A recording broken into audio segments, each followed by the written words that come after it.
ಸನ್ಮಾನ್ಯ ಅಧ್ಯಕ್ಷರೇ, ನಮ್ಮ ಪ್ರತಿಪಕ್ಷದ ಎಲ್ಲಾ ಸ್ನೇಹಿತರು ನಾನು ವಿನಂತಿ ಮಾಡೋದು, ಒಂದು ಹೆಣ್ಣು ಮಗಳು ಪ್ರಥಮ ಬಾರಿ ಆಯ್ಕೆಯಾಗಿ ಬಂದಿದ್ದಾಳೆ.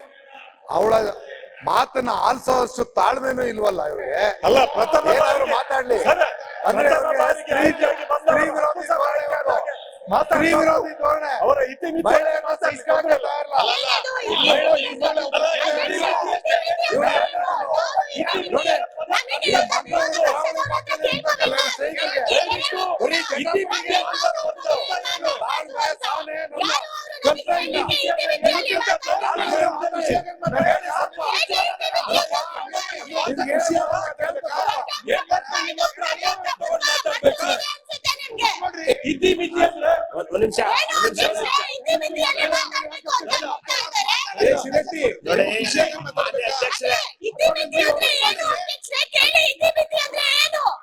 ಏನು ಇತಿಮಿತಿ ಅಂದ್ರೆ ಏನು? ಅವ್ರು ಯಾರು ನಮಗೆ ಹೇಳಲಿಕ್ಕೆ ಇತಿಮಿತಿ ಅಂತ?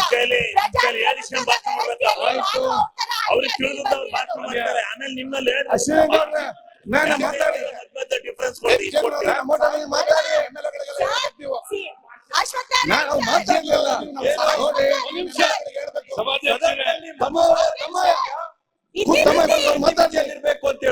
ಶರತ್ ಅವ್ರು ಮಾತಾಡ್ಲಿ, ಆಯ್ತು ಮಾತಾಡ್ಲಿ.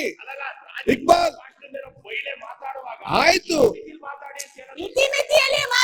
ಮಾತಾಡ್ತಾರೆ, ಅವ್ರು ಉತ್ತರ ಕೊಡ್ತಾರೆ. ನೀವು ಕೂತ್ಕೊಳ್ಳಿ, ತಮ್ಮ ಕೂತ್ಕೊಳ್ಳಿ. ಇಕ್ಬಾಲ್ ಅವರು ನಾಯನರು ಉತ್ತರ ಕೊಡ್ತಾರೆ. ನಾನ್ ನಿಮ್ಗೆ ಹೇಳ್ದು ಇಷ್ಟೇ ನೋಡಿ, ನೀವು ಮಾತಾಡುವಾಗ ನಿಮ್ಗೆ ಅಲ್ಲಿಂದ ಯಾರು ಅಡ್ಡಪಡಿಸಬಾರ್ದು ನಿಮ್ಗೆ ಭಾವನೆ ಇದೆ, ಹೌದಾ? ಆವಾಗ ನೀವೇನ್ ಹೇಳ್ತೀರಿ? ನಮ್ಗೆ ಮಾತಾಡ್ಲಿಕ್ಕಿಲ್ವಾ ಅವಕಾಶ, ನೀವೇ ಅಡ್ಡಿಪಡಿಸಿ ಅಂತೇಳಿ. ಈಗ ಅವರು ರಾಜ್ಯಪಾಲರಿಗೆ ಬಂದು ಅನುಮೋದಿಸಿ ಅವ್ರು ಮಾತಾಡುವಾಗ ಏನ್ ಬೇಕಾದ್ರೂ ಮಾತಾಡ್ಲಿ, ತಾವು ಏನ್ ಒಂದ್ ನಿಮಿಷ ಆಯ್ತು ಆಯ್ತು, ನೀವು ಅದಕ್ಕೆ ಮತ್ತೆ ನಿಮ್ಗೆ ಮಾತಾಡ್ಲಿಕ್ಕೆ ಅವಕಾಶ ಇದೆ. ಆ ಪಾಯಿಂಟ್ ಅನ್ನೆಲ್ಲ ನೋಟ್ ಮಾಡಿ ಅವ್ರಿಗೆ ಅದಕ್ಕೆ ಅವ್ರು ಹೀಗೆ ಹೇಳಿದ್ರು ಹೀಗೆ ಅಂತ ಕ್ಲಾರಿಟಿ ಕೊಡಿ. ಅವ್ರು ಮಾತಾಡ್ಬಾರ್ದು ಅಂತ ಹೇಳಿದೆ. ಅದು ಆಯ್ತು, ಇಲ್ಲಿ ಇದರ ಒಳಗಡೆ ಸುಳ್ಳಲ್ಲಿ ಕೂಡ ಅವಕಾಶ ಇದೆ. ನೀವು ಕೂತ್ಕೊಳ್ಳಿ, ಈಗ ಕೂತ್ಕೊಳ್ಳಿ, ಈಗ ಕೂತ್ಕೊಳ್ಳಿ. ಸತ್ಯಲ್ಲಿ ಕೋರ್ಟ್ ಅಲ್ಲಿ ಸತ್ಯ ಮಾತಾಡಲ್ಲ, ನಾನು ಖರ್ಚು ಇಲ್ಲ. ಅವ್ರು ಮಾತಾಡ್ಲಿ, ಅಲ್ಲ ಬೇಡ, ಅವ್ರು ಮಾತಾಡ್ಲಿಕ್ಕೆ ಬೇಡ. ಯಾಕೆ ನೀವು ಮಾತಾಡಿ ಅಕೌಂಟ್ಗೆ ನೀವ್ಯಾಕೆ ಆಯ್ತು, ನೀವ್ಯಾಕೆ ಕೂತ್ಕೊಳ್ಳಿ, ಕೂತ್ಕೊಳ್ಳಿ. ಮಾತಾಡ್ಲಿ, ಅವ್ರು ಮುಗಿಸ್ಲಿ, ಅವ್ರು ಮುಗಿಸ್ಲಿ. ಅಲ್ಲಿ ಅಯ್ಯೋ ಪರಸ್ಪರ ಮಾತಾಡಿಕೊಂಡ ಟೈಮ್ ಎಷ್ಟಾಯ್ತಲ್ಲ. ಮಾನ್ಯ ಸಭಾಧ್ಯಕ್ಷರೇ, ನಾನು ಒಂದು ಚಿಕ್ಕ ವಿಚಾರನ ಪ್ರಸ್ತಾಪ ಮಾಡಿದ್ದು. ಸ್ವಲ್ಪ ಜೋರಾಗಿ ಮಾತಾಡಿ. ನಮ್ಮ ಜೋರಾಗಿ ಮಾತಾಡ್ಬೇಕಾ? ಓಕೆ, ಬೇಡ ಬೇಡ. ನಮ್ಮ ತೆರಿಗೆ ಪಾಲು ಏನ್ ನಮಗೆ ಸಿಗಬೇಕಾಗಿದೆ ಕೇಂದ್ರ ಸರ್ಕಾರದಿಂದ, ಅದು ಸಿಗಬೇಕು ಅಂತ ನಾನ್ ಮಾತಾಡಿದ್ದಕ್ಕೆ, ನಾನ್ ಕೇಳಿದ್ದಕ್ಕೆ ಅವರು ನನ್ಗೆ ಇತಿಮಿತಿಯಲ್ಲಿ ಮಾತಾಡ್ಬೇಕು ಅಂತ ವ್ಯವಸ್ಥೆಯಲ್ಲಿ ನಾನು ಕೂಡ ಆಯ್ಕೆಯಾಗಿ ಬಂದಿರೋದು ಅವ್ರ ತರ.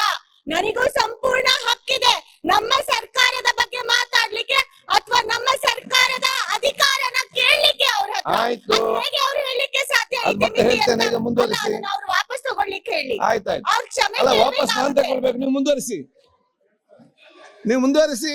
ಸಭಾಧ್ಯಕ್ಷರೇ, ಅತಿ ಹೆಚ್ಚಿನ ಅಡಚಣೆ ಮಾಡುವಂತ ಯಾವ್ದಾರು ಒಬ್ಬ ಸದಸ್ಯರು ಏನಾದ್ರು ಆಯ್ತು, ಈಗ ಅದು ನಯನ ಮೋಟಮ್ಮ ಆಯ್ತು, ನೀವು ಕೂತ್ಕೊಳ್ಳಿ. ಯಾರು ಮಾತಾಡ್ತಿರ್ಲಿ.